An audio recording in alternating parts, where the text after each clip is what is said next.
Di balik senyumnya yang tenang, tersembunyi semangat besar untuk menginspirasi, membimbing dan membangkitkan semangat hidup banyak orang. Beliau bukan hanya seorang motivator, tetapi juga pembicara yang mampu menyentuh hati dan membuka cara pandang baru tentang kehidupan. Dengan pendekatannya yang hangat dan penuh empati, Bapak Mahfuz Roji telah menjadi cahaya bagi banyak orang yang pernah merasa ragu, lelah, atau bahkan menyerah. Bersama saya, Sarah Nabila Nur Rashid, mari ikuti perjalanan inspiratif Bapak Mahfuz Roji.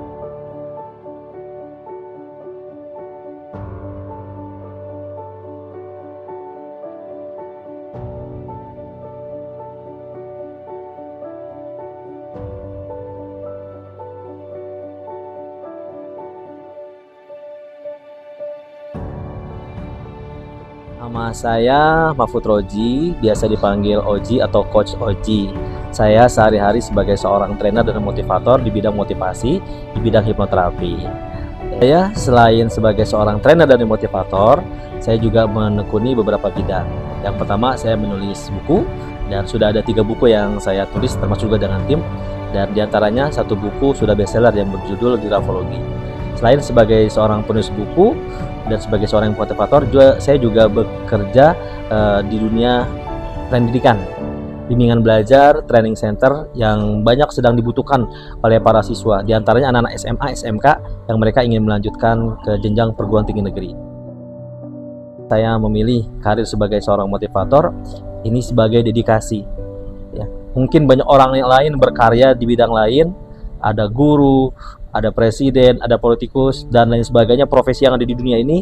Nah, salah satu profesi yang juga menurut saya mulia adalah sebagai seorang trainer dan motivator. Ketika saya berkarir, di situ juga selain saya berusaha untuk berikan yang terbaik manfaat buat orang lain, tentu kesejahteraannya.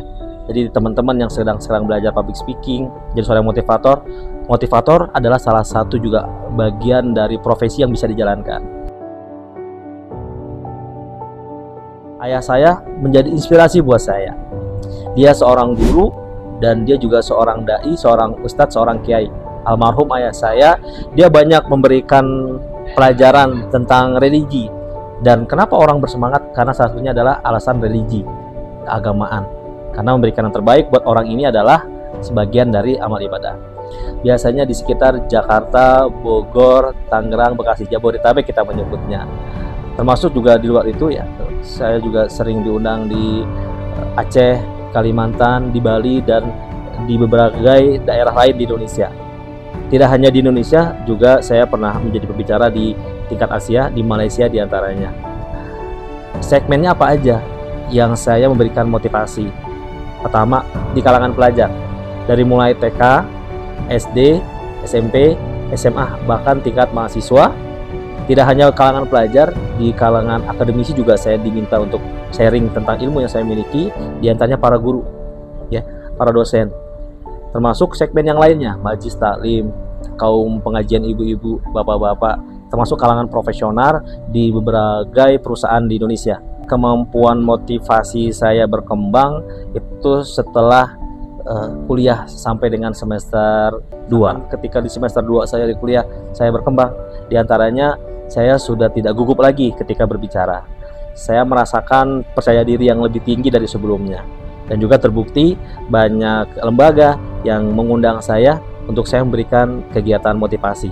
Banyak pelajar yang merasakan dia mulai bersemangat lagi. Yang awalnya malas, belajarnya tidak rajin, ketika mereka tersentuh dengan kegiatan training motivasi, akhirnya belajarnya lebih rajin. Dan juga dengan dampak nilai mereka, baik nilai akademik yang masuk ke rapot maupun nilai non-akademik, itu juga meningkat. Perjalanan Bapak Mahfuz Roji sebagai motivator mengajarkan kita bahwa sukses sejati bukan hanya tentang pencapaian pribadi, tetapi juga tentang memberi dampak positif pada orang lain. Dari awal yang penuh tantangan hingga keberhasilan yang diraih, setiap langkahnya memberikan pelajaran berharga bagi kita semua. Semoga kisah inspiratif ini memotivasi kita untuk terus berjuang dan selalu membantu orang lain untuk menemukan potensi terbaik dalam diri mereka. Saya Sarah Nabila Nur Rashid pamit undur diri. Terima kasih.